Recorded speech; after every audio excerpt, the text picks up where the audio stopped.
পাঁচশো হাজার ভক্তি করতই দুই চরণ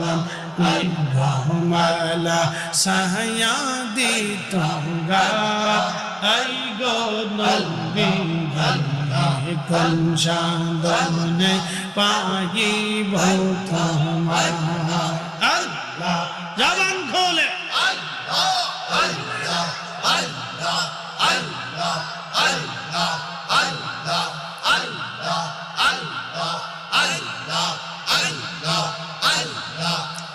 খালিয়ার বেগসে